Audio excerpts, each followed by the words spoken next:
Ya itu dong. Biarin ada lagunya, Oh ya udah. biar ada. Takutnya nggak kedengeran, tapi pakai ini jadi pasti kedengeran. Hai, siapapun yang nonton ini di masa depan.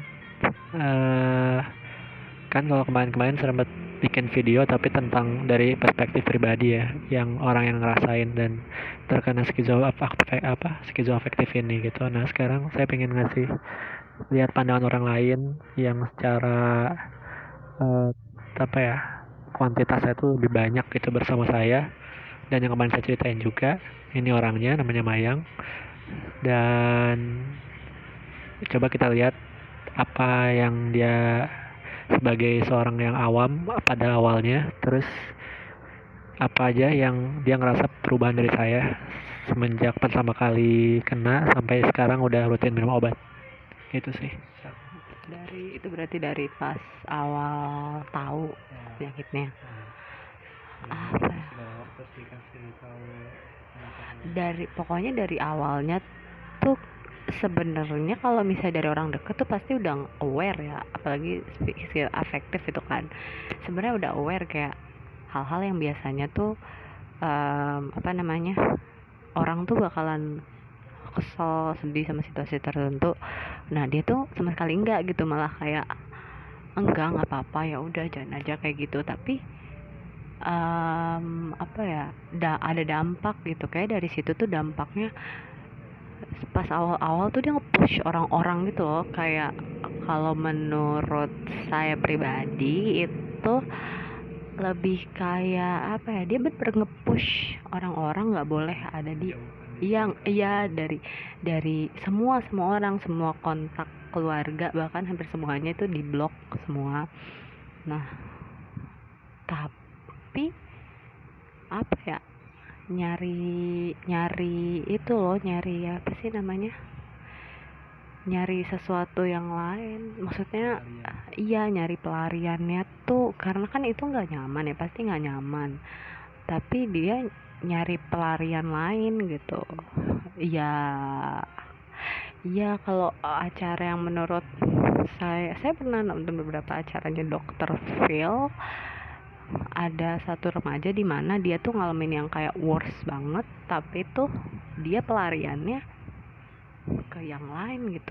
Nah sama sih kayak ini juga kayak gitu pada saat itu ya, belum tahu apa-apa, belum tahu maksudnya kayak apaan sih obat, apaan sih gitu gitu, kayak nggak usah lah, nggak usah minum, nggak mau minum gitu. Nah cuman karena diminum, dipaksain minum, lama-lama tuh ngerasa kayak dari segi mood, biasanya tuh kayak bener-bener buat hal sepele sepele aja tuh kayak kesel, tiba-tiba dia kesel gitu. Keselnya tuh yang bener-bener sampai berhari-hari gitu. Tapi kalau ditanya kenapa kesel, nggak kesel, ngomongnya nggak kesel, jadi nggak bisa apa sih, mengerti sendiri gitu apa yang gue rasain. Yang gue tahu gue bad mood, tapi gue nggak tahu itu apa gitu. Yang jelas tuh itu. Tapi setelah minum obat, perubahannya moodnya sih bener-bener nggak ada tuh lagi kayak gitu-gitu lagi. Walaupun bete-nya bete-bete orang wajar lah, bete tapi masih bisa ngomong gitu, walaupun kadang tahu kadang enggak kenapa. Cuman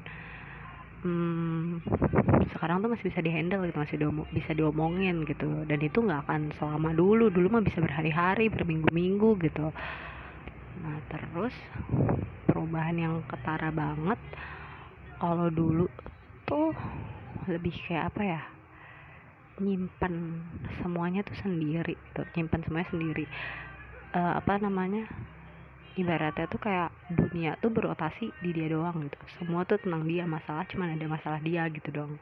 Tapi kalau sekarang tuh lebih kayak orang gimana ya, tindakan gue ngaruh ke orang gimana ya, jadi lebih mikirin tuh kayak apa namanya, oh gue tuh gak hidup sendiri loh di dunia ini gitu, orang juga banyak loh, orang yang care sama gue juga banyak loh gitu. Jadi sekarang tuh lebih aware gitu sama orang-orang gitu. Kalau dulu tuh sama sekali enggak, kayak kalau lu care sama gue ya salah lu sendiri, kenapa lu care sama gue kan udah rusak gitu.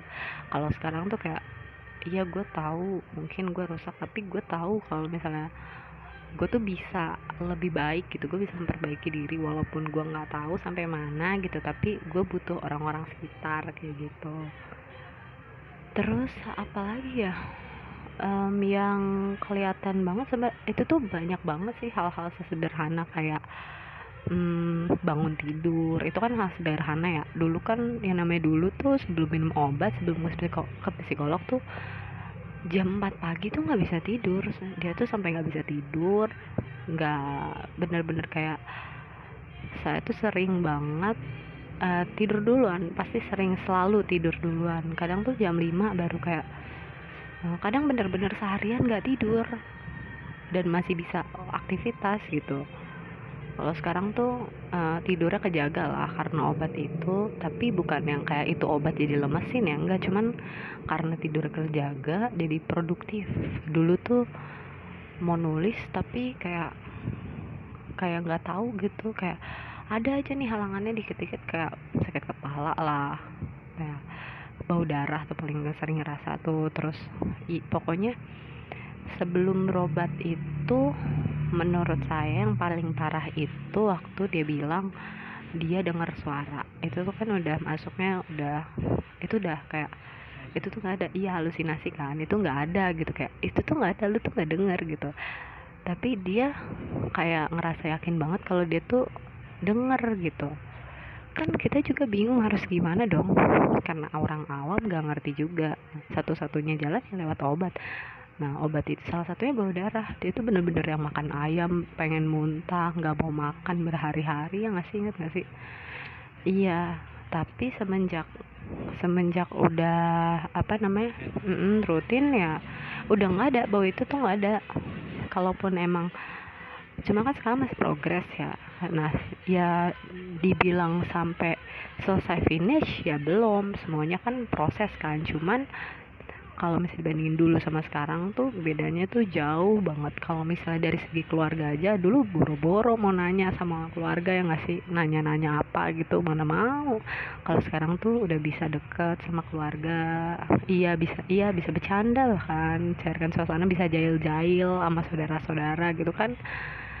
Maksudnya tanpa ngerasa canggung, tanpa ngerasa mereka ngejudge atau apa gitu, kayak gitu sih. Coba buat orang-orang awam di luar sana yang ternyata temennya atau siapanya itu kena skizoafektif gitu. Nah, saran dari kamu tuh apa sih ke mereka, harus diapain?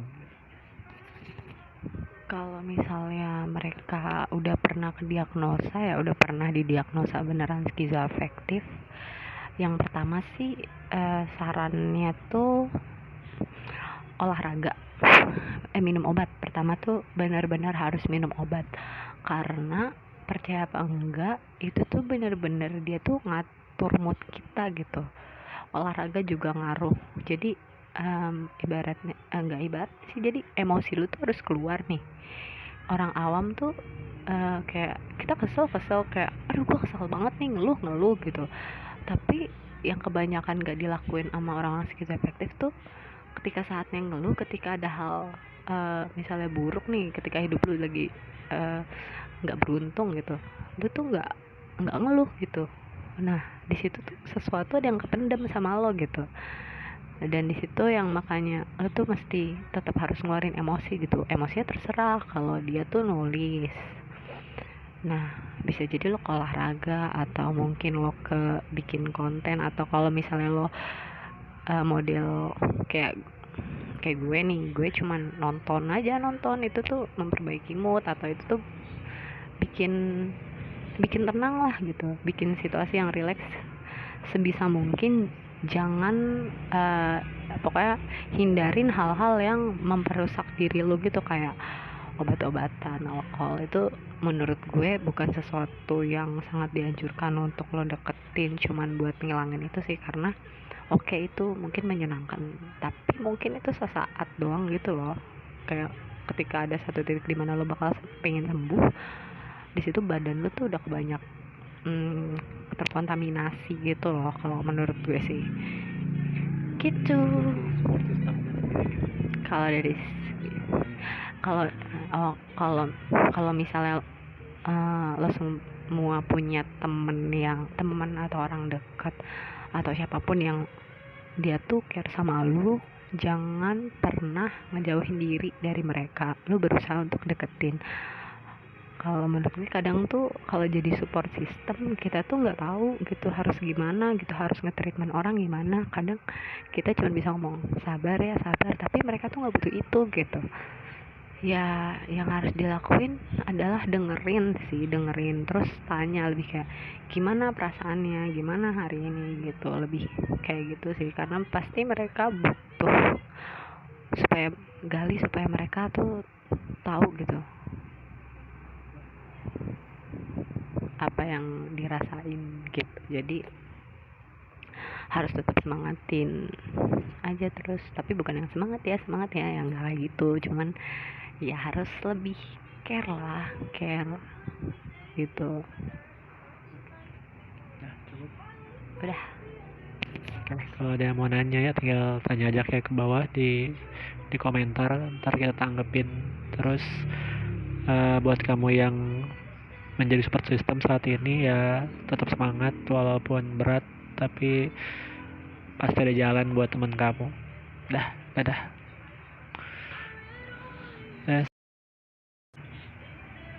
Mana nih?